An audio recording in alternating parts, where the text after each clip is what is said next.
Hello, and welcome to the video. Today we will look at the problem of the falling stick, both with a sliding and a fixed end. As we'll be doing a demo, let's first look at our test subject. So as you can see, it is a long, slender metal rod that has a weight of right about 25 grams. It also has a length of 20 centimeters. And as you can see here, it balances right in the middle, which is 10 centimeters lengthwise on the stick. So now we have that out of the way, let's go to tracker and look at the motion of the stick.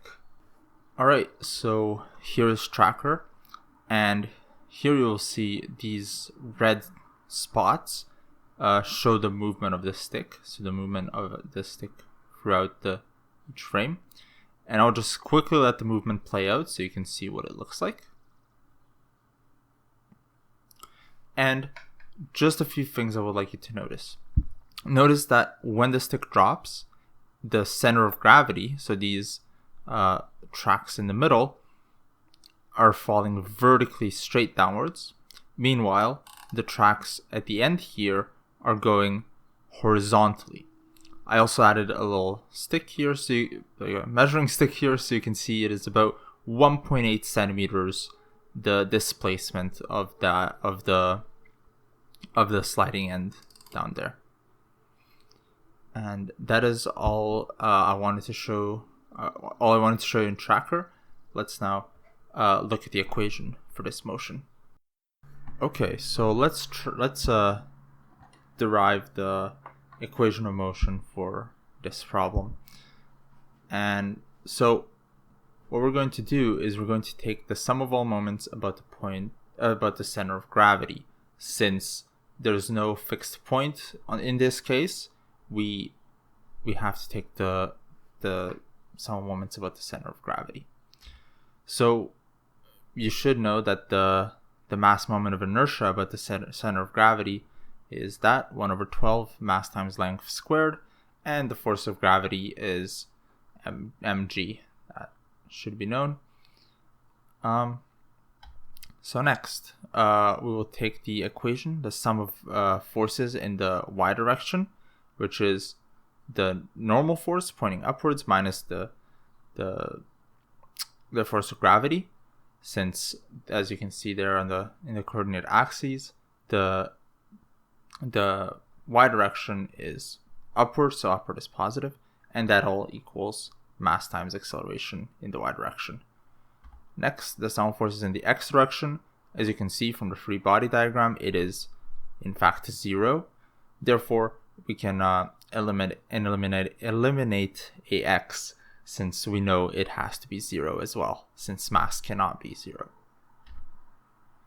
Next, so the sum of moments about the center of gravity is the normal force times the perpendicular or the normal distance between the force and the center of gravity, which is L over 2 cosine theta, and that equals the mass moment of inertia times the angular acceleration alpha.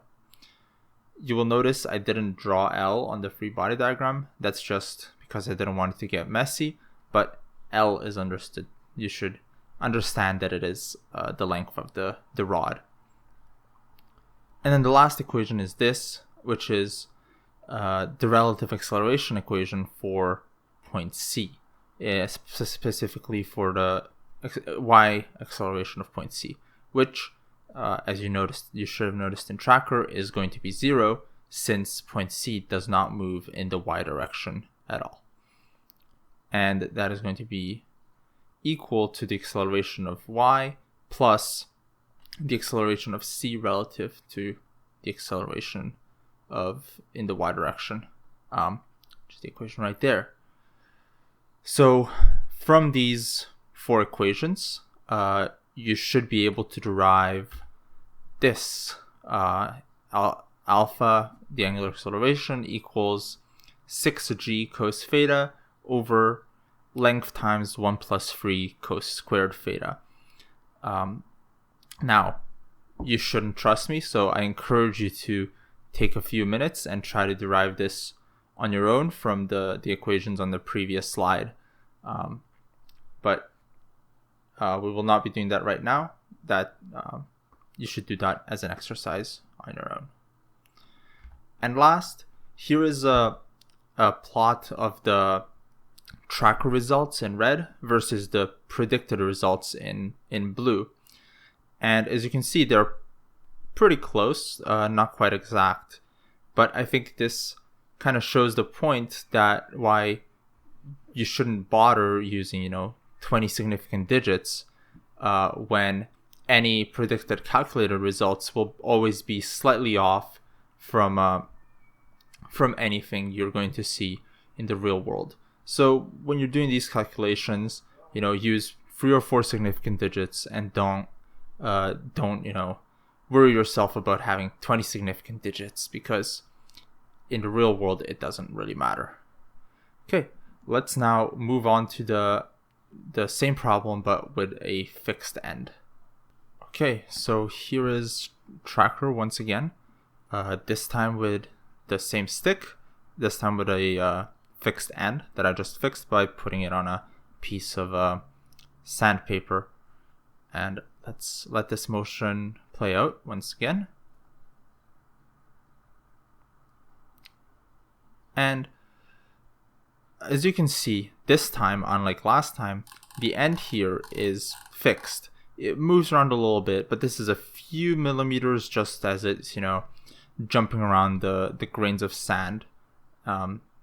This contact could be a little bit improved, but for our purposes, this is more than good enough.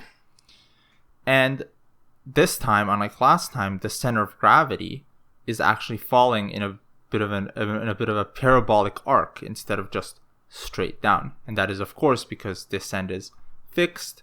It has to follow that sort of circular path, if you will.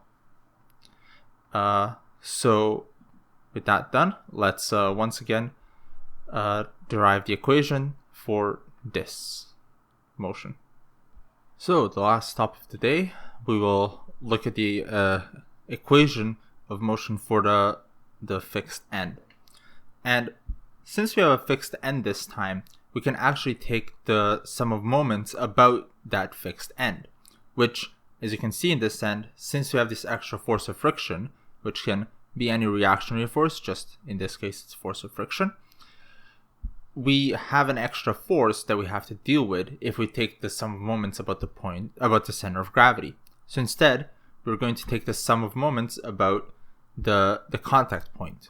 So as such, we also have to take the mass moment of inertia about it, which you should know is 1/3 mass times length squared, and we have a force of gravity there again.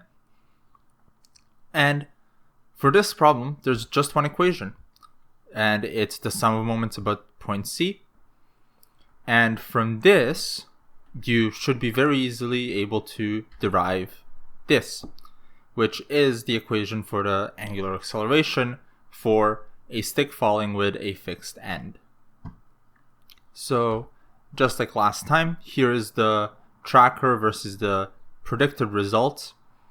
And once again, you can see the results are actually quite a bit away from each other in this case.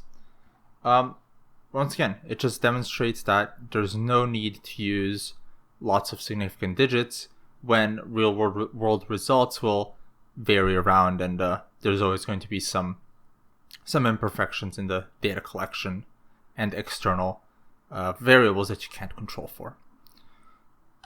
And that is it. I hope this video gave you some intuition, and that these problems and others will be a bit easier for you now.